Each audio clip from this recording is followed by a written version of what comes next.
ಸ್ಯಾಂಡಲ್ವುಡ್ನ ಪ್ರಚಂಡ ಕುಳ್ಳ ಅಂತಲೇ ಪ್ರಖ್ಯಾತಿಯನ್ನು ಹೊಂದಿದ್ದ ದ್ವಾರಕೀಶ್ ಅವರು ಇನ್ನೆಲ್ಲ ಚಿತ್ರರಂಗದ ಗಣ್ಯರಿಂದ ನಿನ್ನೆಯಿಂದಲೂ ಕೂಡ ಅಂತಿಮ ದರ್ಶನವನ್ನು ಪಡೆಯೋ ಕೆಲಸಗಳಾಗ್ತಾ ಇದೆ. ಇವತ್ತಿನ ಬೆಳವಣಿಗೆ ಏನು ಇದೆಲ್ಲದರ ಬಗ್ಗೆ ನೋಡ್ತಾ ಹೋಗೋಣ. ದ್ವಾರಕೀಶ್ ಜೊತೆಗಿನ ಒಡೆನಾಟವನ್ನು ನೆನಪಿಸ್ಕೊಂಡು ಸ್ಯಾಂಡಲ್ವುಡ್ನ ನಟ ನಟಿಯರು ಭಾವುಕರಾಗಿದ್ದಾರೆ. ಇವತ್ತು ಬೆಳಗ್ಗೆ 6:30ರವರೆಗೂ ಕೂಡ ಮನೆಯಲ್ಲೇ ಅಂತಿಮ ದರ್ಶನಕ್ಕೆ ವ್ಯವಸ್ಥೆ ಮಾಡಲಾಗಿದೆ. ನಿನ್ನೆಯಿಂದಲೂ ಕೂಡ 7:30ರ ನಂತರ ರವೀಂದ್ರ ಕಲಾಕ್ಷೇತ್ರದಲ್ಲಿ ಮತ್ತೊಮ್ಮೆ ಅವರ ಅಭಿಮಾನಿಗಳಿಗೆ ಅಂತಿಮ ದರ್ಶನಕ್ಕೆ ವ್ಯವಸ್ಥೆಯನ್ನ ಮಾಡಲಾಗುತ್ತೆ. 12 ಗಂಟೆವರೆಗೂ ಕೂಡ ಅಂತಿಮ ದರ್ಶನಕ್ಕೆ ಅವಕಾಶವನ್ನ ಕೊಟ್ಟಿದ್ದಾರೆ.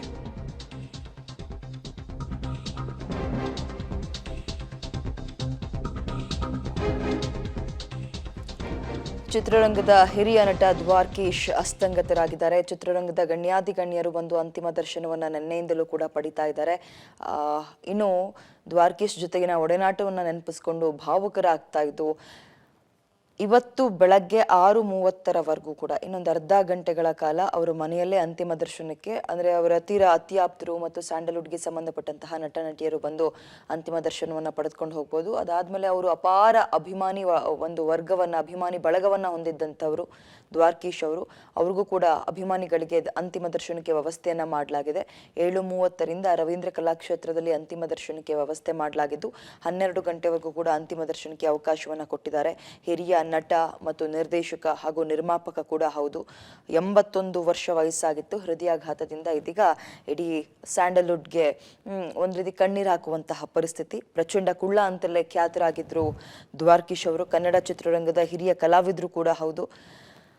ನಿನ್ನೆ ಬೆಳಗ್ಗೆ ಅವರ ಸ್ವಗೃಹದಲ್ಲಿ ನಿಧನರಾಗಿದ್ದಾರೆ. ದ್ವಾರಕೀಶ್ ಅವರು ಇದೀಗ ಗಮನಿಸ್ತಾ ಇದ್ದೀರಿ, ಒಂದು ಕಡೆ ಪ್ರಚಂಡ ಕುಳ್ಳ ಅಂತ ಹೌದು. ಮತ್ತು ಇಷ್ಟೊತ್ತು ಈ ಒಂದು ನ್ಯೂಸ್ ಆರಂಭ ಆಗೋಕ್ಕಿಂತ ಮುಂಚೆ ವಿಷ್ಣುವರ್ಧನ್ ಮತ್ತು ದ್ವಾರಕೀಶ್ ಒಂದಿಗಿನ ಒಡನಾಟ ಹೇಗಿತ್ತು ಅನ್ನುವಂತಹ ಕಾರ್ಯಕ್ರಮವನ್ನು ಕೂಡ ನೋಡ್ತಾ ಇದ್ರಿ.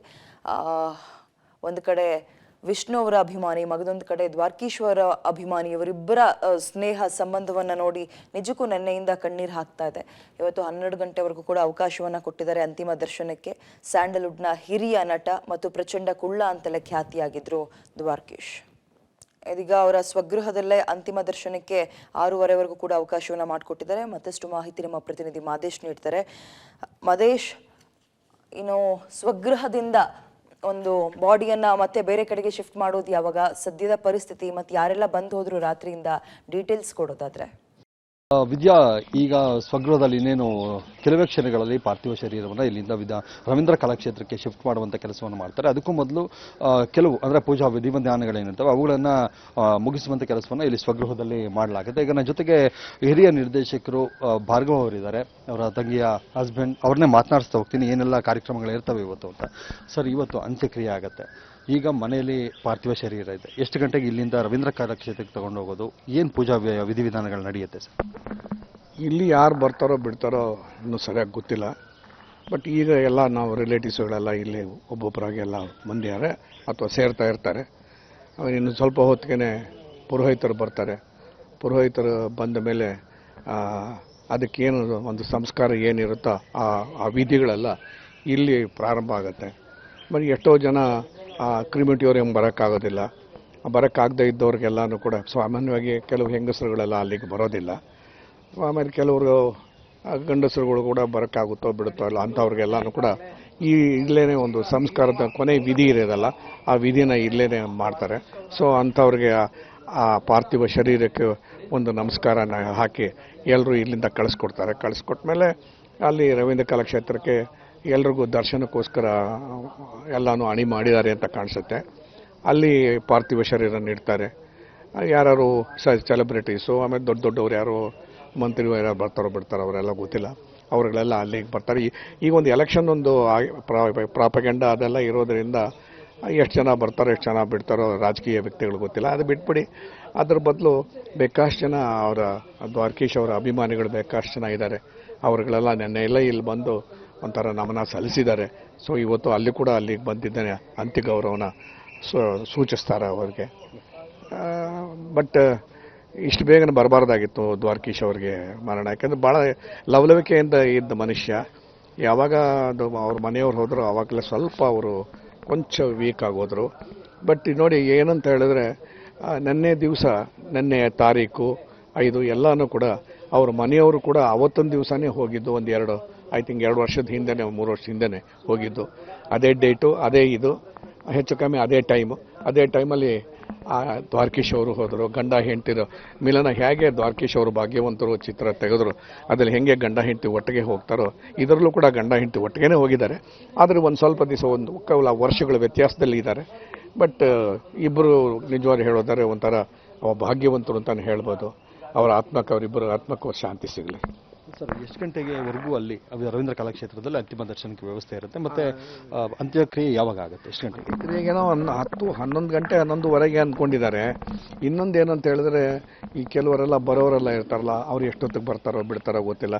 ಇನ್ನೇನು ಬಂದ್ಬಿಟ್ರು ಆ ಥರದಲ್ಲಿ ಇರ್ತಾರೆ. ಸೊ ಅವ್ರುಗಳೆಲ್ಲ ಅಲ್ಲಿಗೆ ಬರಬೇಕು. ಅವರೆಲ್ಲ ಬಂದು ಅವ್ರಿಗೊಂಚೂರು ಗೌರವ ತೋರಿಸ್ಬೇಕಾದ ಕರ್ತವ್ಯ ಎಲ್ಲರದ್ದು ಕೂಡ. ಯಾರು ಎಷ್ಟೊತ್ತಿಗೆ ಬರ್ತಾರೆ ಅಂತ ಯಾರು ಅಂತ ಗೊತ್ತಾಗಲ್ಲ. ಬಟ್ ಏನೋ 11-11:30 ಅಂತ್ಯ ಸಂಸ್ಕಾರ ಇಡಬೇಕು ಅಂತ ಅಂದ್ಕೊಂಡಿದ್ದಾರೆ ಕ್ರಿಮಿಟೋರಿಯಮಲ್ಲಿ. ಅದು ಆ ಭಗವಂತನಿಗೆ ಸೇರಿತ್ತು. Okay, welcome. ಓಕೆ, ಇದು ಹಿರಿಯ ನಿರ್ದೇಶಕರು ಭಾರ್ಗವ್ ಅವರು ಹೇಳ್ತಾರಂಥದ್ದು. ಒಟ್ಟಾರೆ ಎಲ್ಲ ಸಿದ್ಧತೆಗಳನ್ನು ಈಗ ಮಾಡಿಕೊಳ್ಳಲಾಗಿದೆ. ಇನ್ನೇನು ಪುರೋಹಿತರು ಇಲ್ಲಿ ಏನು ಪೂಜಾ ವಿಧಿವಿಧಾನಗಳನ್ನು ಮಾಡಬೇಕು ಅವುಗಳನ್ನು ಮಾಡುವಂಥ ಕೆಲಸವನ್ನು ಇಲ್ಲಿ ಮಾಡ್ತಾರೆ. ಇಲ್ಲಿ ಮಾಡಿದ ನಂತರ ಇಲ್ಲಿಂದ ರವೀಂದ್ರ ಕಲಾಕ್ಷೇತ್ರಕ್ಕೆ ಪಾರ್ಥಿವ ಶರೀರವನ್ನು ಶಿಫ್ಟ್ ಮಾಡುವಂಥ ಕೆಲಸವನ್ನು ಮಾಡುವಂಥದ್ದು. ಅಲ್ಲಿ ಸುಮಾರು 7:30ರಿಂದ 11:30, 12 ಗಂಟೆವರೆಗೂ ಕೂಡ ಪಾರ್ಥಿವ ಶರೀರವನ್ನು ಅಲ್ಲಿ ಅಂತಿಮ ದರ್ಶನಕ್ಕೆ ಇಡಲಾಗುತ್ತೆ. ಅಲ್ಲಿಂದ ಚಾಮರಾಜಪೇಟೆಯ TR ಮಿಲ್ನಲ್ಲಿರುವಂಥ ಚಿತಾಗಾರಕ್ಕೆ ಬಾಡಿಯನ್ನು ಶಿಫ್ಟ್ ಮಾಡುವಂಥ, ಅಂದರೆ ಪಾರ್ಥಿವ ಶರೀರವನ್ನು ತೆಗೆದುಕೊಂಡು ಹೋಗುವಂಥ ಕೆಲಸವನ್ನು ಮಾಡಲಾಗುತ್ತೆ. ಎಲ್ಲರಿಗೂ ಕೂಡ, ಅಂದರೆ ಅಭಿಮಾನಿಗಳಾಗಿರ್ಬೋದು, ಸೆಲೆಬ್ರಿಟಿಗಳಾಗಿರ್ಬೋದು, ಹಾಗೆ ರಾಜಕಾರಣಿಗಳಾಗಿರ್ಬೋದು, ಎಲ್ಲರೂ ಕೂಡ ಬಹುತೇಕರು ರವೀಂದ್ರ ಕಲಾಕ್ಷೇತ್ರಕ್ಕೆ ಬರುವಂಥ ಸಾಧ್ಯತೆ ಇದೆ. ಈಗ ರಾತ್ರಿಯಲ್ಲೂ ಕೂಡ, ಅಂದರೆ ಹಲವರು ಮಧ್ಯರಾತ್ರಿವರೆಗೂ ಕೂಡ ಬಂದು ಅಂತಿಮ ದರ್ಶನವನ್ನು ಪಡ್ಕೊಂಡು ಹೋದರು. ಈಗ ಕೇವಲ ಕುಟುಂಬಸ್ಥರು ಮಾತ್ರ ಈಗ ಅಂತಿಮ ದರ್ಶನವನ್ನು ಪಡೀತಿದ್ದಾರೆ. ಜೊತೆಗೆ ಈಗ ಏನು ಪೂಜಾ ವಿಧಿವಿಧಾನಗಳು ನಡೀತವೆ ಅದರಲ್ಲೂ ಕೂಡ ಭಾಗಿಯಾಗುವಂಥದ್ದು. ಇಲ್ಲಿ ಎಲ್ಲವನ್ನೂ ಕೂಡ ಮುಗಿಸ್ಕೊಂಡು ಇಲ್ಲಿಂದ ಪಾರ್ಥಿವ ಶರೀರವನ್ನು ನೇರವಾಗಿ ರವೀಂದ್ರ ಕಲಾಕ್ಷೇತ್ರಕ್ಕೆ ತೆಗೆದುಕೊಂಡು ಹೋಗಿ ಅಲ್ಲಿ ಅಂತಿಮ ದರ್ಶನಕ್ಕೆ ವ್ಯವಸ್ಥೆಯನ್ನು ಮಾಡಿದ್ದಾರೆ. ಅಲ್ಲಿ ಅಂತಿಮ ದರ್ಶನ ಪಡೆದ ನಂತರ ಎಲ್ಲರೂ ಕೂಡ, ಅಂದರೆ 12 ಗಂಟೆ 11:30 ಅಂತ ಇವರು ಅಂದ್ಕೊಂಡಿದ್ದಾರೆ. 11:30, 12 ಗಂಟೆ ಆದರೂ ಕೂಡ ಅಲ್ಲಿಂದ ಏನು ಅಂತ್ಯಕ್ರಿಯೆ ಜಾಗಕ್ಕೆ ಪಾರ್ಥಿವ ಶರೀರವನ್ನು ತೆಗೆದುಕೊಂಡು ಹೋಗೋಕ್ಕೆ ಎಲ್ಲ ಸಿದ್ಧತೆಗಳನ್ನೀಗ ಕುಟುಂಬಸ್ಥರು ಮಾಡ್ಕೊಂಡಿರುವಂಥದ್ದು. ಒಟ್ಟಾರೆ ಈಗ ಮನೆಯಲ್ಲಿ ನಡೀಬೇಕಾದಂಥ ಪೂಜಾ ವಿಧಿವಿಧಾನಗಳೇನಿದ್ದಾವೆ ಅವೆಲ್ಲವನ್ನ ನಡೆಸೋದಕ್ಕೆ ಈಗ ವೆಯ್ಟ್ ಮಾಡ್ತಿದ್ದಾರೆ. ಇನ್ನೇನು ಪುರೋಹಿತರು ಬಂದ ಕೂಡಲೇ ಇಲ್ಲಿ ಕಾರ್ಯಗಳು ಎಲ್ಲವೂ ಕೂಡ ಶುರುವಾಗುತ್ತೆ. ವಿದ್ಯಾ.